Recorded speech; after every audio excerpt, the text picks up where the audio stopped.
Thank you for allowing me to speak and talk about what we've been doing down in South Central Pennsylvania. While I'm giving the talk, I do want to give credit to all the people that have done a lot of the work, and Claudia was one of the grad students, the principal grad student that did most of this. Throughout the day today, we keep hearing about Amblyomma americanum. I didn't think much about Amblyomma americanum for probably the first 20 years of my career. It was a neat tick, but was primarily in the South. When it did bite me, it was highly aggressive. And as we saw some pictures before from Scott Cummins, the immatures can really parasitize you in a great way. It can vector Ehrlichia caffensis and Ehrlichia ewingi, Francisella, Heartland virus, Bourbon virus, and southern tick-associated rash illness. Probably that's what the CDC says. We've found Ehrlichia caffensis in South Central Pennsylvania, but in Dermacentor variabilis and Ixodes scapularis, and Holly Gaff and others, and she's going to talk later, found Ehrlichia caffensis and Ehrlichia ewingi in Virginia, Southern Virginia. And of course, we can't forget about Dr. Cummins' talk with the, the IgE response, the allergy response, especially to this tick. So I wanted to talk more about its distribution and phenology, at least here in South Central Pennsylvania. You know, it's interesting. I went back to an annual review of entomology article in 2003 and to look at the distribution published by Childs and Paddock. You can see here that it isn't in Pennsylvania. It wasn't then. We've seen the CDC distribution, and probably it's throughout the Northeast. They drew a line in Southern Ohio, Northern Virginia, but not only maybe in Pennsylvania on the East Coast. And as we know, since 2003, the climate's been changing incredibly rapidly. In 2014 and 2015, two articles that really caught my attention about this tick moving forward, moving northward, were published, and both of them demonstrated with different scenarios that it likely will move well into Canada. In 2019, another couple articles that caught my attention came out and showed a very similar distribution, but maybe even further than we thought in 2014 and 15. In Pennsylvania, we don't have a lot of, I don't know of a lot of records of Amblyomma americanum in our state. There's a paper published in 2014 that talks about it over in Gettysburg. They found a nymph and an adult in 2009. Of course, the awesome paper about the ticks of Pennsylvania, but it's the fourth most abundant tick found in Pennsylvania, but there isn't a lot of data with it. I started to first get them from students that were doing experiments down in Letterkenny Army Depot in 2015, but it was just a handful of them. In 2017, the numbers increased, and in a nearby state game lands, we found our first one there. So in 2019, we decided that the tick group here, Dr. Lehman and Dr. Fedro and I, decided that we would try to work out the details at Letterkenny Army Depot.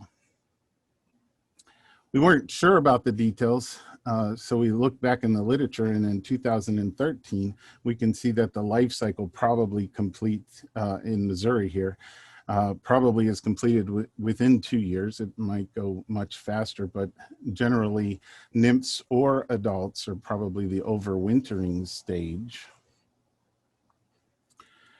And then I came across this paper that was published in 2016 that is it's a model to investigate the phenology in 3 places: New Jersey, which is about the same latitude as Letterkenny, Lawrence, Kansas, and in Tennessee, the land between the lakes.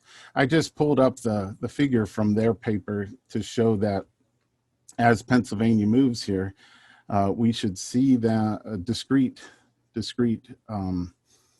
activity periods. This is what they observed in 2011. Those are the bars, and their model predicted more early advances, especially for the larvae and the adults. So all of our study was done at Letterkenny Army Depot. It was created in 1942. The people there are awesome, and it's northwest of Chambersburg. About 18,000 acres, of which maybe 11,000 are fenced in, and that's where we worked. Just another view. It's southwest of Harrisburg. There now we can zoom in on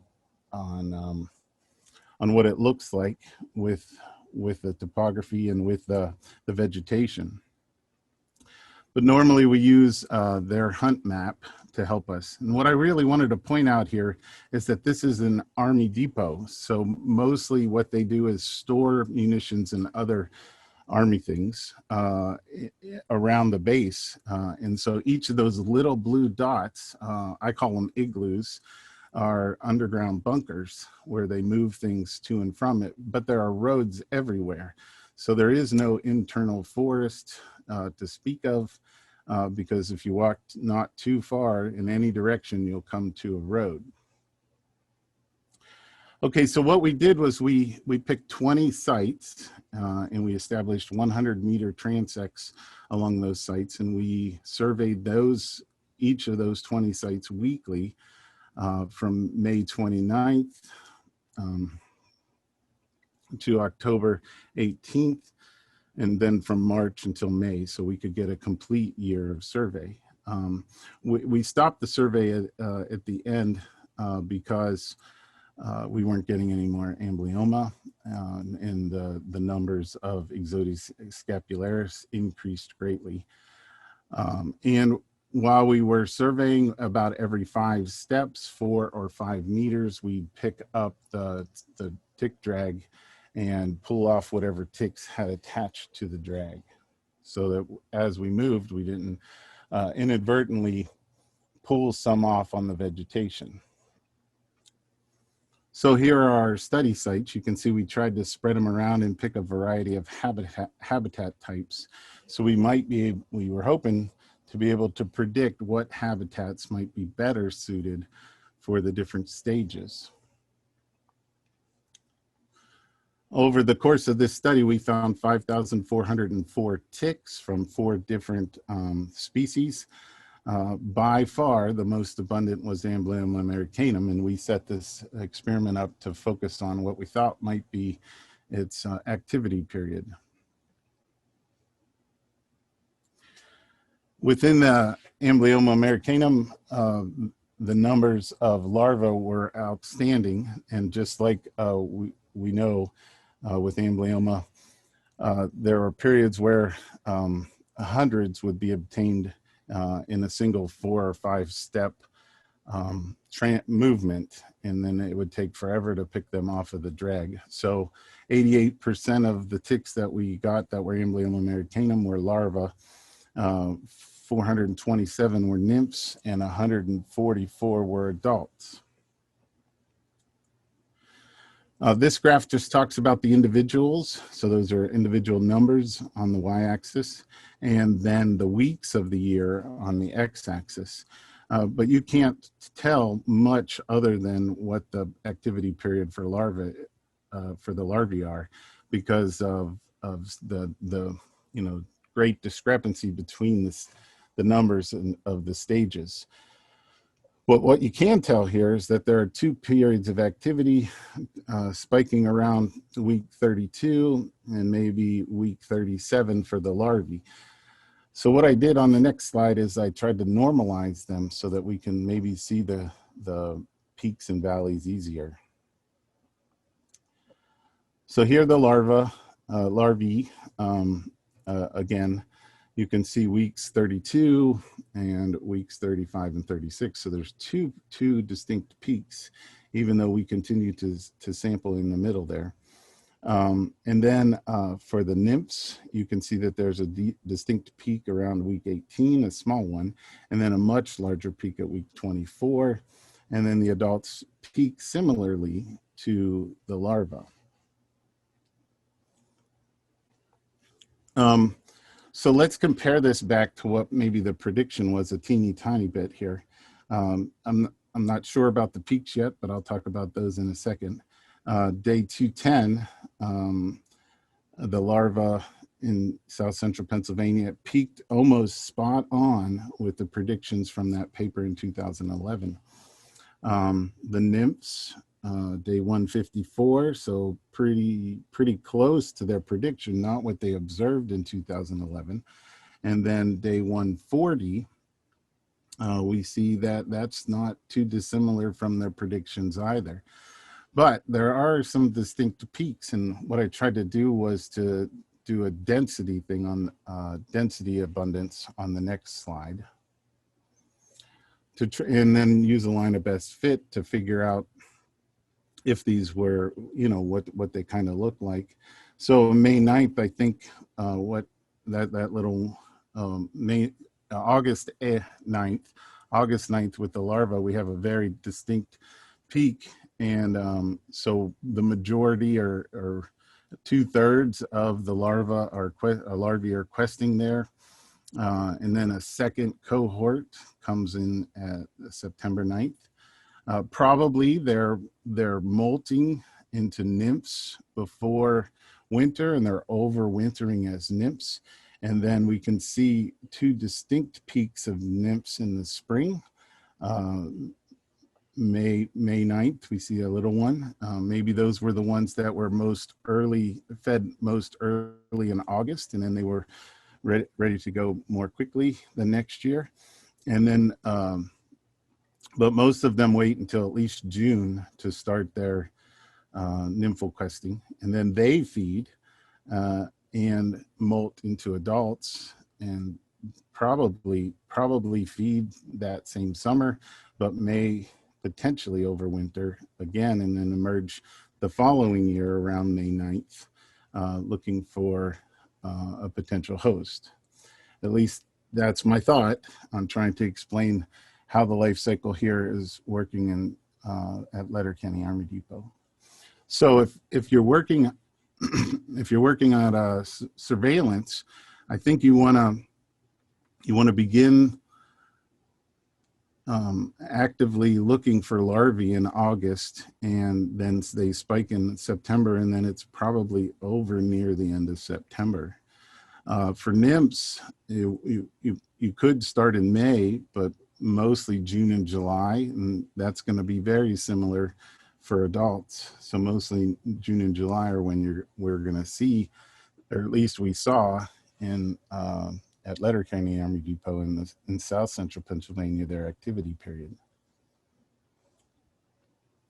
So what we tried to do with the habitat types is figure out where these ticks came from within Letterkenny Army Depot, so that maybe we could predict where we might see larvae, or we might see nymphs, or we might see adults.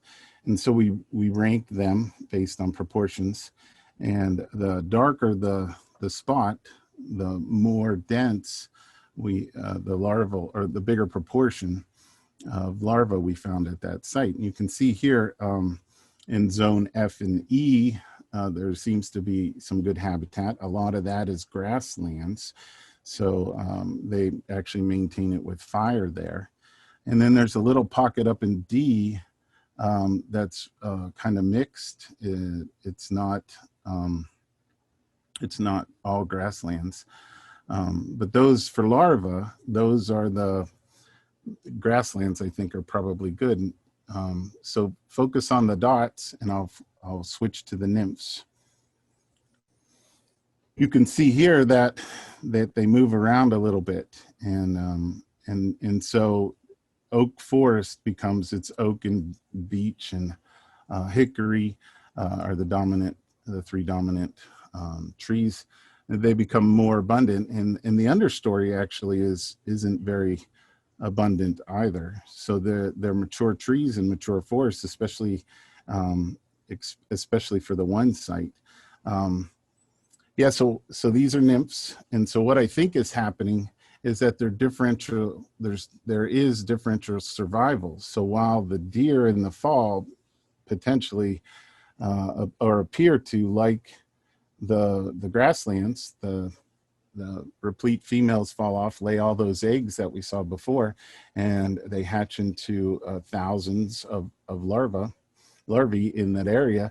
We don't see as many surviving to the following spring in those grasslands as we do, even if there are fewer numbers of ticks that are left in the forest surviving to the spring. So it looks like for nymphs, the oak forest as well as some grasslands are important. And you can see with the adults, we move back and we bring in that grassland again, but we also maintain the oak forest. So